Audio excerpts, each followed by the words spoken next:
కొన్ని నిర్ణయాలు తీసుకున్నాం. ఆ నిర్ణయాల్లో ప్రధానంగా ఒక డిఏ ఇవ్వాలని నిర్ణయం చేశాం.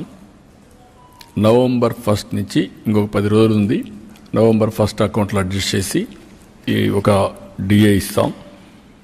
ఈ డిఏ నెలవారీగా 160 crores అవుతుంది. అది ఫస్ట్ ఫేజ్, అది క్లియర్ చేస్తాం.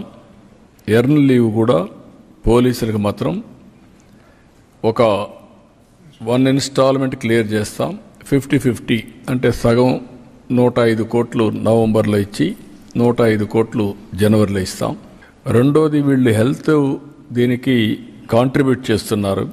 60 days లోపల సిస్టమ్స్ అన్ని స్ట్రీమ్లైన్ చేసి మెరుగైన విధానం తీసుకొచ్చి ఏ ఎంప్లాయీ కూడా ఇబ్బంది లేకుండా రియల్ టైంలో హెల్త్ బాగాలేనప్పుడు క్లియర్ చేసుకునే విధంగా దానికి కూడా తీసుకొస్తాం. ఇంకొక పక్కన చైల్డ్ కేర్ లీవ్ ఒకప్పుడు 180 days ఇచ్చేవాళ్ళం. దాన్ని వీళ్ళు మళ్ళీ అప్ టు మైనర్ అనే ఇది కూడా తీసుకొచ్చింటున్నారు. అలాంటి వల్ల ఇబ్బంది వస్తుంది.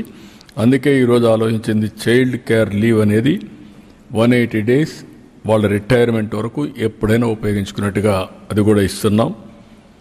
ఇంకొక పక్కన వీళ్ళ ఆఫీసులు ఉన్నాయి. ఈ ఆఫీసులన్నిటికి కూడా మనం ఒకసారి చూస్తే ఒకప్పుడు ఎగ్జంప్షన్ ఇచ్చాం ఈ ప్రాపర్టీ ట్యాక్స్ ఇవన్నీ. ఇప్పుడు ఆ మున్సిపాలిటీస్లో ప్రాపర్టీ ట్యాక్స్ అన్నీ మళ్ళా కట్టమని చెప్పి డ్యూస్ అన్నీ ఫైన్ మీద ఫైన్, పెనాల్టీ మీద పెనాల్టీ వేసే పరిస్థితి వచ్చారు. అవన్నీ కూడా రద్దు చేస్తున్నాం. అవన్నీ తీసేస్తాం. భవిష్యత్తులో కూడా ఎలాంటి పన్ను లేకుండా వాళ్ళు ఆఫీసులు రన్ చేసేది ఎంప్లాయీస్ సమస్యలపైన ఇది చేస్తారు కాబట్టి అది కూడా క్లియర్ చేస్తాం. ఇంకొక పక్కన ఏదైతే ఆర్టీసీ ఎంప్లాయీస్కి అందరికీ ప్రమోషన్ ఒకటి పెండింగ్ ఉంది, ఆ ప్రమోషన్ కూడా క్లియర్ చేస్తున్నాం. మండేకి అది కూడా ఈ యొక్క దీపావళిలో అది కూడా క్లియర్ చేస్తాం. ఇవి కాకుండా కొన్ని విషయాలు ఇంకా కూడా కొన్ని ఉన్నాయి. అవి ఒకటి పిఆర్సీ వాళ్ళందరూ అడుగుతున్నారు, కానీ నాకు వదిలిపెట్టమని చెప్పాను. ఎందుకంటే నాకు వెసులుబాటు వస్తే పిఆర్సీ ఇవ్వడం మ్యాటర్ ఆఫ్ డేస్. కూర్చొని పెడతాం, మాట్లాడుకుంటాం, సుముఖంగా చేస్తాం. అది పెద్ద ఇష్యూ కాదు.